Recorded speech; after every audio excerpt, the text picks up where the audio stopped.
আমরা systematic fraud এই কারণে মনে করছি, তার কারণ প্রতিটি ধাপেই নিয়োগে দুর্নীতি হয়েছে। সে ওএমআর শিটে প্রাপ্ত নাম্বার 0, অথচ ট্যাবুলার শিটে 53 হয়ে গেছে। আবার দেখবেন এই যারা নন লিস্টেড ক্যান্ডিডেট তারা চাকরি পেয়েছে, র্যাঙ্ক জাম্প করে চাকরি পেয়েছে, রেশিও ভায়োলেশন করে চাকরি পেয়েছে।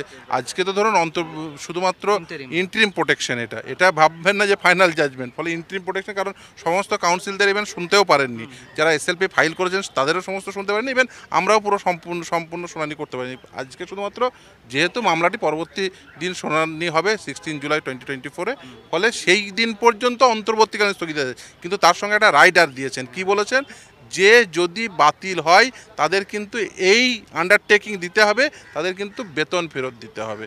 ফলে এই আন্ডারটেকিং একটা রাইডার সহ কিন্তু স্থগিতাদেশ, অন্তর্বর্তীকালীন স্থগিতাদেশ, যে তাদের যারা আইডেন্টিফাইড হবে, যাদের ইলিগালিটিস আইডেন্টিফাইড হবে, তাদের কিন্তু বেতন সহ সে বেতনগুলো ফেরত দিতে হবে। বাকিগুলো তো সিবিআই তদন্ত চালিয়ে যাবে, সেটাও আজকে বলেছে। সেটা কোন ক্ষেত্রে সিবিআই যেমন তদন্ত চালাচ্ছিল যে এই যে ইলিগালিটিস যা কি হয়েছে সেই বিষয়ে যেমন তদন্ত চালাচ্ছিল, অ্যাজ ইট ইজ তদন্ত চালিয়ে যাবে। কিন্তু যে প্রোটেকশনটা একটা পেয়েছিল সুপার নিউমেরিক নিয়ে, সেটাতে সেই প্রোটেকশনটা থাকবে, কিন্তু in regards of other thing যে তদন্ত চলছিল ইলিগালিটিসগুলো, সেগুলো যেগুলো ক্রিমিনালিটি ইনভলভ, সেগুলো অবশ্যই তদন্ত হবে। এর আগে হিয়ারিং এ রাজ্য সরকার বলেছিল কি যদি এইটা থাকে ক্লজ নম্বর 8 যে অর্ডারে ছিল, তাহলে পুরো ক্যাবিনেট জেলে চলে যাবে এই ইলেকশন চলাকালীন। সেটার উপর স্টে দিয়ে খুব সম্ভবত রাজ্যের জন্য তো স্বস্তি। দেখুন, রাজ্যের স্বস্তি অস্বস্তির বিষয় নয়, বিষয়টা হচ্ছে যে এখানে ইলিগালিটিস হয়েছে বলেই দেখুন সিবিআই তদন্ত কিন্তু কন্টিনিউ করতে বলেছেন। ফলে একটা জিনিস স্পষ্ট যে দুর্নীতি হয়েছে। এখন দুর্নীতির ফলে কারা বেনিফিশিয়ারি হয়েছেন, কোন কোন অ্যাপয়েন্টমেন্টগুলো দুর্নীতির বেনিফিশিয়ারি, সেইগুলোর জন্য কিন্তু পরবর্তী শুনানি হবে, এবং একটা রাইডার সহ সেই জন্য একটা নির্দিষ্ট রায় আছে। সেটা কি, রাইডারটা কি, রাইডার হলো যারা আইডেন্টিফাইড হবে তাদের কিন্তু বেতন ফেরত লাগবে। অর্থাৎ দুর্নীতি হয়েছে এটা কিন্তু আদালত বুঝতে পারছে, কিন্তু দুর্নীতির বেনিফিশিয়ারি কোন সমস্ত প্রার্থীরা, কোন অযোগ্য প্রার্থীরা যারা দুর্নীতির বেনিফিশিয়ারি, তাদের আইডেন্টিফাই করার জন্য পরবর্তী শুনানি হবে। কিন্তু এই যে ইন দ্য মিন হয় অন্তর্বর্তীকালীন স্থগিতাদেশের সঙ্গে একটা রাইডার, যে তাদের কিন্তু বেতন ফেরত দিতে হবে। আজকে তো এসএসসি হোক বা বোর্ড হোক বা রাজ্য সরকার, তারা তো কোর্টের মধ্যে বললেন কি দুর্নীতি হয়েছে, তারাও তো মানছেন এটা, যেটা হাইকোর্টে হয়তো মানে। হ্যাঁ, অবভিয়াসলি দেখুন মানতেই হবে, তার কারণ হচ্ছে এসএসসি নিজেরা তারাও তো এফিডেভিট দাখিল করে বলেছেন। ফলে সেই, এবং তারা একথাও বলেছেন যে সিবিআইয়ের উদ্ধার করা যেমন ওএমআর শিট, সেটাকে ডাউট করার কোনো কিছু নেই, ইভেন সেটা এফিডেভিটেও মেনশন করেছিলেন। এখন তারপরেও তারা বিভিন্ন কথা বলছেন। কিন্তু যাই হোক না কেন, আজকে আদালত যে নির্দেশ দিয়েছে সেটা হচ্ছে অন্তর্বর্তীকালীন নির্দেশ, এবং তাও একটা রাইডার সহ যে তাদের বেতন ফেরত দিতে হবে। তো আপনারা আজকে একটা কোর্টের মধ্যে বলেছেন কি যদি এফিডেভিট দিয়ে এসএসসি এটা কোর্টকে বলে আমরা সবসময় বলছি বেআইনিভাবে ইলিগাল যে করেনি তাদের চাকরি দিলে তাদের কোনো আপত্তি নেই, আপনারাও আজকে বলেছেন।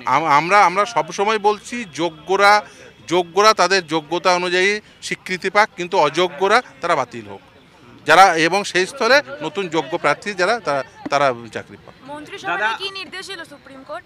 আজকে ওই যে অন্তর্বর্তীকালীন স্থগিতাদেশই বহাল রেখেছেন শুধুমাত্র সুপার নিউমেরিক পোস্ট ক্রিয়েশনের সঙ্গে, আর কিন্তু সিবিআই যে তদন্ত করছিল সেই তদন্ত সিবিআই কন্টিনিউ করবে। দাদা, আইনের ব্যাখ্যার বাইরে আজ রাজ্য সরকারের ভূমিকা নিয়ে কি বলবেন? কারণ তারা তো নিজেদের মন্ত্রিসভাকে বাঁচাতে ব্যস্ত ছিল, 26,000-এর পোস্ট নিয়ে তাদের কোনো আমরা প্রথম থেকেই বলছি, এবং আজকে আদালতের অভ্যন্তরেও বলেছি, আপনারা নিশ্চিতভাবে শুনেছেন যে এসএসসি তার সে স্পষ্টভাবে জানাক যে কারা যোগ্য, এফিডেভিট করে বলুক না যে এই ব্যক্তিরা যোগ্য।